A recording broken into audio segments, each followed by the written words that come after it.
Hello အားလုံးပဲမင်္ဂလာပါရှင်ဒီနေ့မှာတော့နွေရာသီနဲ့လိုက်ဖက်တဲ့အထောင်းလေးထောင်းစားမှာဖြစ်ပါတယ်ဒါလေးတွေကတော့ပတ်ဝန်းပစ္စည်းလေးတွေကိုပြင်ဆင်ပေးထားတာပါနော်အရင်ဦးဆုံးကြက်ချောက်ကိုနူးနေအောင်ပြုတ်လိုက်ပါမယ်ရှင်ကြက်ချောက်လေးတွေနူးပြီဆိုရင်တော့အမှုအနေငယ်လေးထည့်ပါမယ်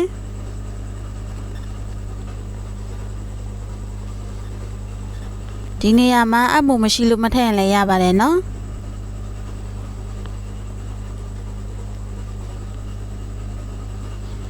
အရင်ဦးဆုံးနေနဲ့ငရုတ်တီလေး9000နဲ့ကြက်သွန်ဖြူတစ်သက်တို့ထောင်းထားပေးလိုက်ပါမယ်ရှင်အဆက်ကျရင်တော့များများထည့်ပြီးတော့ထောင်းလို့ရပါတယ်နော်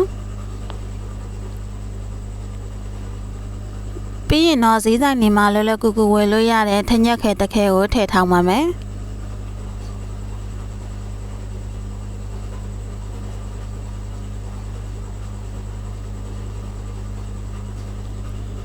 ပြီးရင်ပဲတောင်းရှည်အနှဲငယ်လေးကိုကိုလိုတလောက်အနေထားလေးတွေပိုင်းဖြတ်ပြီးရင်တော့အရသာဝင်ရန်လေးအတွက်ထောင်းပါမယ်ရှင်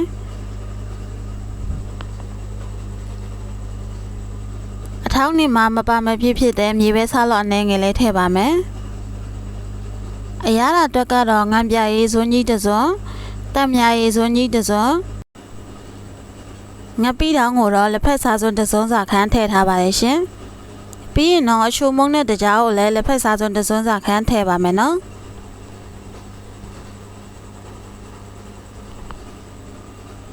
အနက်လေးမွေးအောင်တဲ့တံမြဒီကို3စိမ့်လောက်တုံးပြထားပါတယ်ရှင်ပြီးရင်တော့ခဏအတုံးတုံးလေးတွေလောက်ထားတဲ့ခရမ်းကျင်နေနဲ့တခွားသီးလေးတွေကိုထည့်ပါမယ်တခွားသီးလေးကရေခဲလေးစိမ်ထားပြီးဆိုရင်တော့သူကအေးအေးလေးနဲ့ကျွတ်ကျွတ်ကလေးပို့ပြီးတော့စားကောင်းပါတယ်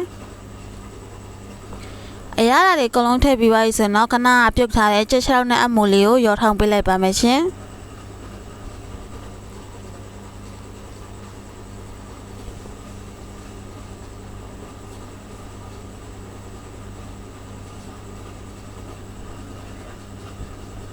အထောင်းလေးတွေကတော့ဒီလိုရာတွေဥရုပူတဲ့အချိန်မှာစားရင်ကတော့အရန်ရတာရှိပါတယ်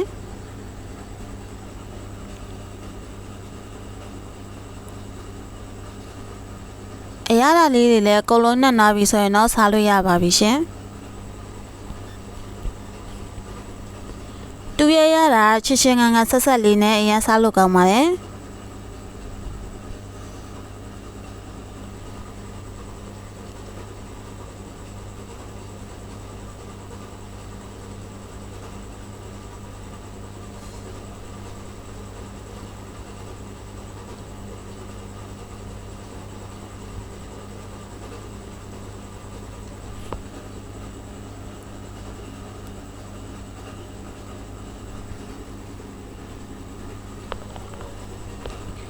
ရာသီဥတုပူတဲ့အချိန်မှာဒီလိုအထောင်းလေးတွေထောင်းစားကြည့်ကြနော်လုံနေလေးလွယ်ကူတော့မို့လို့အိမ်မလွယ်လွယ်ကူကူလှုပ်စားရအောင်လို့ဗီဒီယိုလေးတင်ပေးလိုက်တာပါ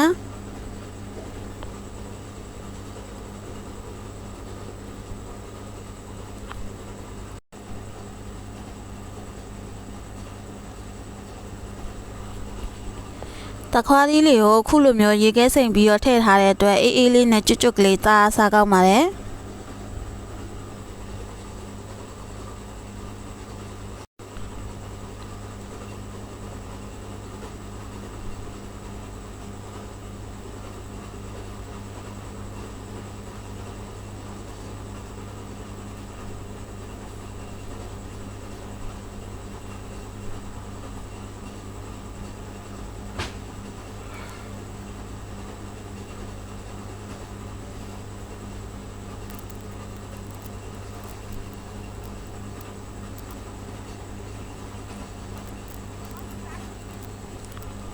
ဗီဒီယိုလေးကိုဆုံးဖြတ်ကြည့်ပေးတဲ့အတွက်အားလုံးကိုကျေးဇူးတင်ပါတယ်ရှင်